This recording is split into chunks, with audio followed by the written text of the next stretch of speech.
తక్కువ వ్యయం త్వరిత ప్రయోజనం సాగునీటి ప్రాజెక్టుల నిర్మాణంలో ఇప్పుడు ఇదే సరైన వ్యూహం. రాష్ట్రంలో సత్వరం పూర్తయ్యే 31 ప్రాజెక్టులకు తొలి ప్రాధాన్యమిస్తే సత్వర ఫలాలు అందుకోవచ్చన్నది జలవనరుల శాఖ అధికారుల అంచనా. వీటికి చాలనన్ని నిధులు కేటాయిస్తే ప్రయోజనాలు మెండుగా ఉంటాయని అధికారిక గణాంకాలు చెబుతున్నాయి. వ్యవసాయ ఆధారిత ఆంధ్రప్రదేశ్ అభివృద్ధికి సాగునీటి ప్రాజెక్టుల నిర్మాణం అత్యవసరం. గత 5 ఏళ్లు పడకేసిన ప్రాజెక్టులను పట్టాలెక్కించడం, వాటిని పూర్తి చేసి ఆయకట్టుకు నీరివ్వడం కూటమి ప్రభుత్వ కర్తవ్యం. అయితే తక్కువ వ్యయంతో త్వరగా నిర్మించగలిగే వాటికి తొలి ప్రాధాన్యమిచ్చి పూర్తి చేస్తే కొత్త ఆయకట్టును వీలైనంత వేగంగా సాగులోకి తీసుకురావచ్చు. భారీ ప్రాజెక్టులు, అధిక మొత్తం నిధులు అవసరమయ్యే ప్రాజెక్టులను పూర్తి చేయడానికి చాలా సమయం పడుతుంది. రాష్ట్రంలో ప్రస్తుతం నిర్మాణంలో ఉన్న 59 సాగునీటి ప్రాజెక్టుల అంచనా వ్యయం దాదాపు 2,33,000 కోట్లు. ఇప్పటి వరకు ఈ ప్రాజెక్టులపై 1,29,000 కోట్లు వెచ్చించినట్లు అధికారిక గణాంకాలు పేర్కొంటున్నాయి. ఆ లెక్కన ప్రాజెక్టులన్నీ పూర్తి చెయ్యాలంటే మరో 1,04,000 కోట్లు కావాలి.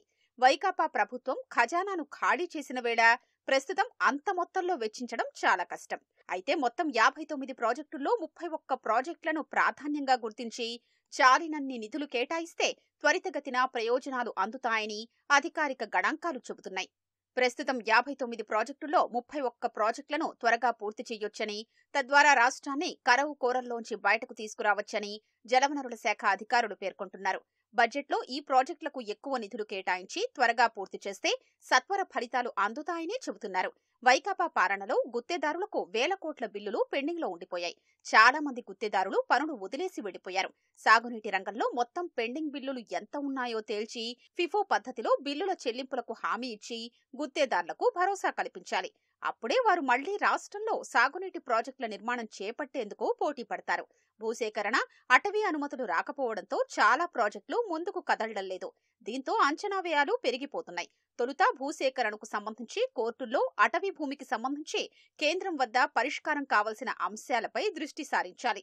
డిజైన్ల ఆమోదము ప్రాజెక్టుల నిర్మాణంలో కీలకమవుతోంది. రాష్ట్ర ప్రభుత్వం ఆధ్వర్యంలోని కేంద్ర ఆకృతుల సంస్థకు అవసరమైన నాణ్యమైన ఇంజనీరింగ్ సిబ్బందిని నియమించాలి. అక్కడ సమస్యలు పరిష్కరించాలి. కొన్ని చోట్ల ఎన్నాళ్ల నుంచో పని లేకుండా ఉండిపోయిన ఇంజనీరింగ్ అధికారుల్ని అక్కడి నుంచి బదిలీ చేసి అవసరమున్న చోట నియమించాలి. చేయడానికి పనిలేని అలాంటి యూనిట్లను గుర్తించి వాటిని సంస్కరించాలి. అప్పుడే సాగునీటి ప్రాజెక్టుల పనులు ఊపందుకుంటాయి. వైఎస్ రాజశేఖర రెడ్డి హయాంలో రాష్ట్రంలో సాగునీటి ప్రాజెక్టుల నిర్మాణానికి 7% నిధులు వెచ్చించారు. ఆ తర్వాత రోసయ్య, కిరణ్ కుమార్ రెడ్డి ముఖ్యమంత్రులుగా ఉన్నప్పుడు ఈ రంగానికి కేవలం 3% కేటాయించారు. దాన్ని 2014 నుంచి 2019 మధ్య చంద్రబాబు 9% పెంచారు. జలయజ్ఞంపై ఎన్నో హామీలు గుప్పించిన జగన్ ప్రభుత్వం దాన్ని మళ్లీ 4% తగ్గించేసింది. కీలక రంగాలపై వెచ్చించే నిధుల్ని ఎప్పటికప్పుడు పెంచుకుంటూ వెళితేనే అంచనా వ్యయాలు భారీగా పెరగకుండా ప్రాజెక్టుల నిర్మాణం పూర్తి చేసుకోగలుగుతాం. జగన్ ప్రభుత్వం సాగునీటి ప్రాజెక్టుల నిర్మాణ వ్యయాన్ని అంతకుముందు ప్రభుత్వం కంటే సగానికి పైగా తగ్గించేయడంతో ప్రాజెక్టుల నిర్మాణ వ్యయం భారీగా పెరగనుంది.